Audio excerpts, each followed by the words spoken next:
Volary, Czechoslovakia, May 1945. She weighs 68 pounds. Her hair has gone white, and she is 20 years old. For 3 years, no one on the other side of the wire has looked at her as anything but a number. A body to be worked, a mouth to be starved, a name crossed off a list. And now an American officer is walking toward the ruined factory where she and the last survivors are lying in the dark, too weak to stand. He stops at the doorway.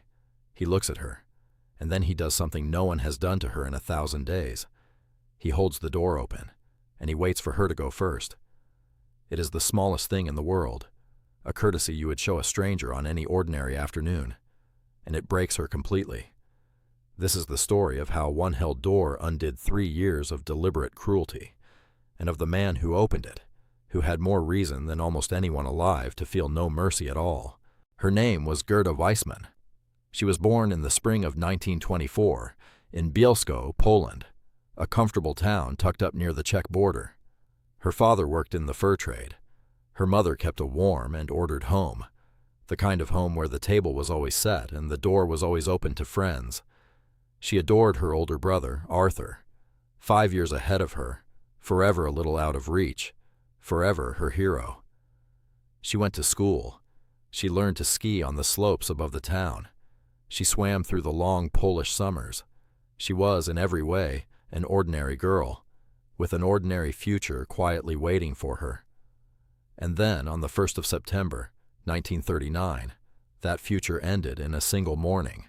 Germany invaded Poland, and the erasure began, not all at once, but carefully, methodically, name by name. First they came for the young men. Her brother Arthur was ordered away to forced labor.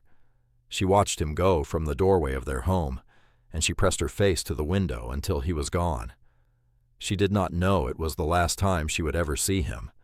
None of them ever do. Within 3 years, her father would be taken to a death camp and murdered. Her mother would vanish into the same machine. By the time she was 17, the girl from Bielsko, the girl who skied, the girl with the warm and ordered home, had lost every single person she loved, everyone but herself. And soon they would come for her, too. For 3 years, she was passed through a chain of slave labor camps. The work was designed to consume her. The hunger was designed to hollow her out from the inside, until there was nothing left but a body that could still lift and carry. And yet, even inside that machinery of cruelty, small human things refused to die. Her closest friend on that long road was a girl named Ilse. And one gray day, Ilse found a single raspberry lying in a gutter. She did not eat it. She carried it all day, wrapped in a leaf she had plucked through the barbed wire, guarding it, hour after hour, against the hunger clawing at her own stomach.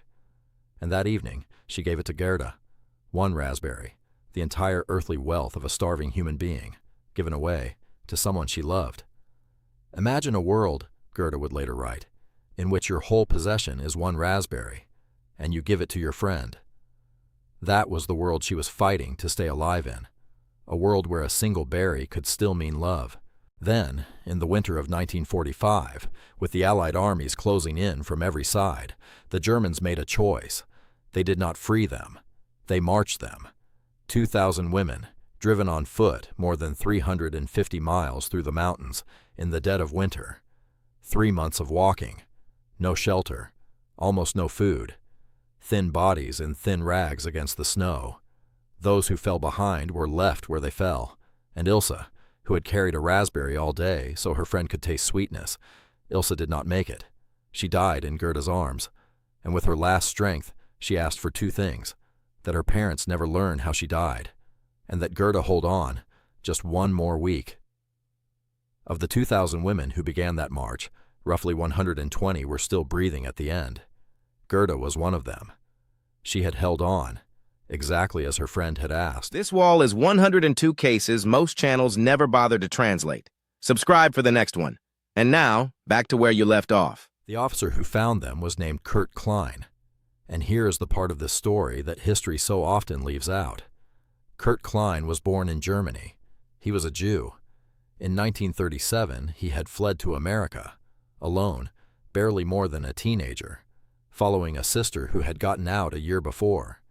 He said goodbye to his mother and father on a station platform, not knowing it was forever.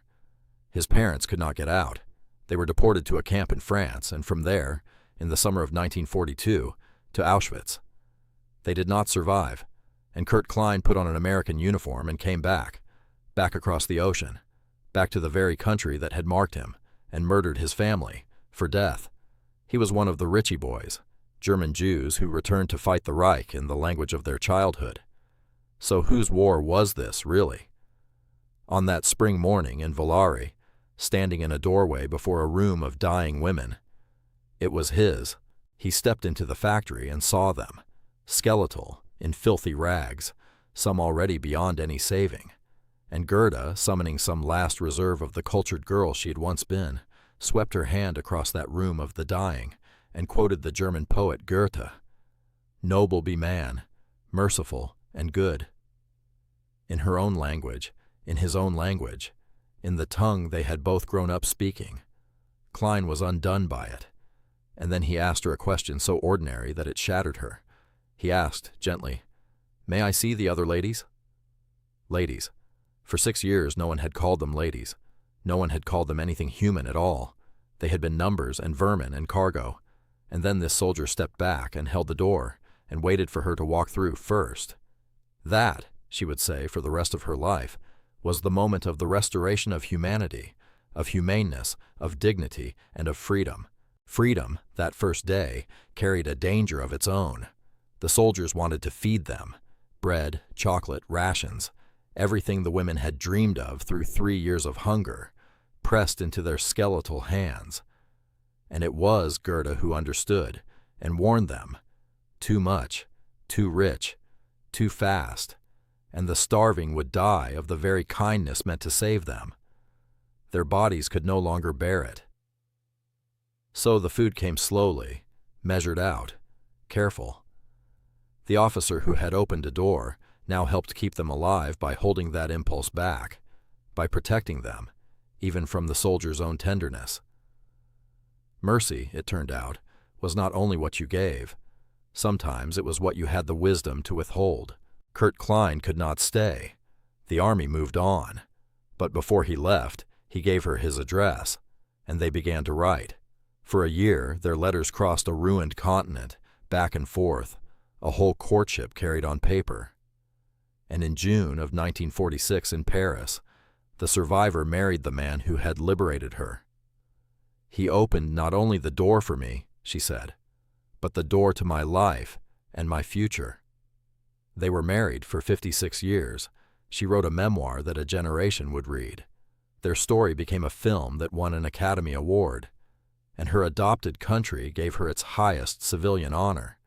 And through all of it, across all those decades, she spent her life telling people one thing above all others, that 3 years of deliberate erasure can be answered, even reversed, by a single act of recognition, that the man who saved her was born in the very same country that had condemned her, that armies and threats and even doctors could not reach her, but a held door could. She had weighed 68 pounds. She had stopped believing she was human at all, and a stranger in a doorway treated her like a lady, and in doing so, handed her back the whole of the world. She lived to be 97, and she never once stopped talking about the door,